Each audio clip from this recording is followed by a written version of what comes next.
जी अस्सलाम वालेकुम। आज 2 तारीख है सितंबर की। तो टुडे इज़ ट्यूसडे। कुछ डेटा शेयर करते हैं जो कि आपको हेल्प आउट करेगा जो आज की ट्रेडिंग है उसमें and in your decision making. Let's start. सबसे पहले सेज़ियो को डिस्कस कर लेते हैं। सेज़ियो के जो रिज़ल्ट्स थे उसके बारे में हम थोड़ा सा डिस्कस करते हैं कि क्या रिज़ल्ट्स कैसे रहे। रिज़ल्ट्स तो नो डाउट अच्छे हैं। अब फाइनल कैश डिविडेंड 20 रुपये का डिविडेंड दिया है जी, 32 रुपये का पहले दे चुका है। एंड उसमें वो बता रहा है कि जी recommendation of final cash dividend 20 रुपये। यहाँ पे वो कह रहा है कि चीफ एग्जीक्यूटिव की जो सैलरी है वो 5.8 मिलियन है।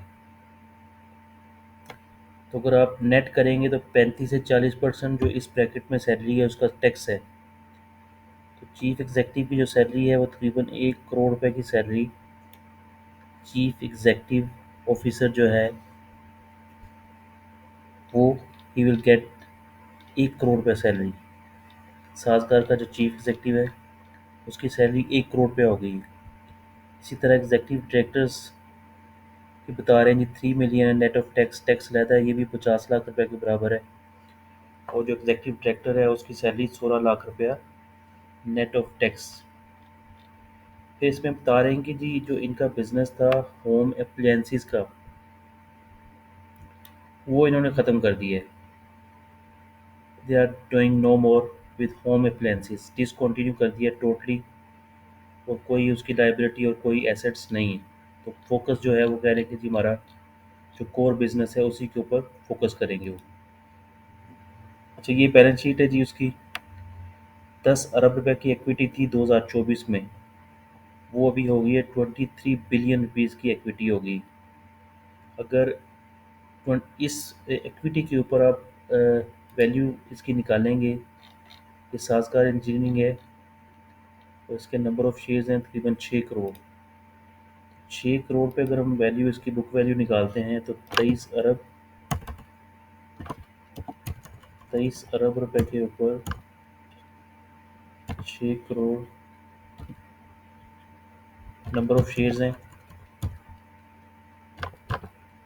395 रुपये का शेयर्स है ये। बुक वैल्यू इसकी 395 रुपये है बुक वैल्यू। अच्छा, आगे डिस्कस करते हैं। इसके पास जो कैश पड़ा है ना, 16 अरब रुपए का कैश पड़ा है। कैश एंड बैंक बैलेंस 16 अरब रुपए का। वो कितना है जी हम देखते हैं। वो भी 16 अरब रुपए का कैश है डिवाइड बाय पर शेयर कितना कैश है इसके पास, 276 रुपये का। जो फ्री कैश फ्लो आप कह रहे हैं, जो फ्री कैश फ्लो है तकरीबन 276 रुपये पर कैश पर शेयर इसके पास कैश अवेलेबल है, liquid cash. Profit and loss में अगर आप देखते हैं तो 57 बिलियन रुपीज़ का टर्नओवर था जो कि 108 बिलियन रुपीज़ हो गया है। और जो प्रॉफिट आफ्टर टैक्स थे वो भी डबल हो गए, 8 बिलियन से 16 बिलियन रुपीज़। और 270 रुपये की अर्निंग है। और अगर आप प्राइस टू अर्निंग मल्टीपल्स देखना चाहते हैं तो उसके ऊपर अगर आप कैलकुलेट करेंगे तो 10 के मल्टीपल्स लगाते हैं तो 27 रुपये बनता है पर शेयर। और ये ट्रेड हो रहा है 1600 रुपये के ऊपर। 27 रुपये अगर 10 के मल्टीपल्स आप लगाते हैं तो अगर हम 1620 रुपये अगर लगाते हैं तो अर्निंग अभी किस मल्टीपल्स पे ये ट्रेड हो रहा है वो देख लेते हैं। अभी हैं जी 1620 डिवाइड बाय 270, 6 के मल्टीपल पे ट्रेड हो रहा है। मार्केट ट्रेड हो रही है 8 के मल्टीपल। तो अगर आप 8 के मल्टीपल पे इसकी वैल्यू देखना चाहते हैं तो वो बन जाएगी तकरीबन, सॉरी, 270 इंटू 2160 रुपये। जिस मल्टीपल पे मार्केट ट्रेड हो रही है ना, अगर उस मल्टीपल पे तक ये जाएगा तकरीबन 2100 रुपये से अबव ये ट्रेड होना चाहिए मार्केट के मुताबिक। ठीक है ना जी। चलिए, हमने डिस्कस कर लिया है साजगार। आगे हम डिस्कस करते हैं कि कुछ चीज़ें आगे डिस्कस करते हैं। आज की जो बोर्ड मीटिंग्स है ना, 2 सितंबर को, उसमें क्रिसेंट स्टील की जो मीटिंग है उसके रिजल्ट्स अनाउंस नहीं होंगे। That is something else. Dolmen city जो है उसके रिजल्ट्स अनाउंस होंगे एनुअल, और इसका रिजल्ट शायद कल आएगा। 15:30 टाइम लिखा हुआ है। कंधारा टायर्स के 1 बजे की अनाउंसमेंट का लिखा हुआ है। निमर रीजन भी 3 बजे। हब पावर सुबह 10 बजे है। ये 3 सितंबर के हैं। 2 तारीख को सिर्फ यही 3 रिजल्ट्स हैं, crescent steel, Feroze mills and Dolmen city. Kandhara, Nimir और हब पावर जो है, एंड टेस्कोन ऑक्सीजन, ये 3 तारीख को इसके रिजल्ट्स आएंगे। ठीक है जी। आगे चलते हैं जी। जो मोटा माटी न्यूज़ है उसमें ट्रम्प कह रहा है कि जी इंडिया ने ऑफ़र किया था कि वो यूएसए को टैरिफ जो है वो 0% कर देता है। और ट्रम्प की एक आज एक ट्वीट आई थी जिसमें वो डिसएग्री कर रहा है विद इंडिया ना। तो इंडिया को थोड़ा सा ये काफ़ी चैलेंज है as far as USA is concern. और उसके बाद हम बात करते हैं इन्फ्लेशन की। Inflation in Pakistan clocks in at 3%। अगस्त में जो इन्फ्लेशन है वो 3% तक आ चुकी है। 28% से 2024 में 28% थी पीक। वहाँ से कम होते होते दैट इज़ 3%। ठीक है जी। इसके अलावा जो मेजर न्यूज़ है, जियो पोलिटिकल न्यूज़ हैं, कुछ फ्लड्स की न्यूज़ हैं, और एक अर्थक्वेक था अफ़गानिस्तान में, वहाँ भी काफ़ी नुकसान हुआ है। मोर देन 800 पीपल जो है they died because of earthquake in Afghanistan. वो भी एक डिज़ास्टर था।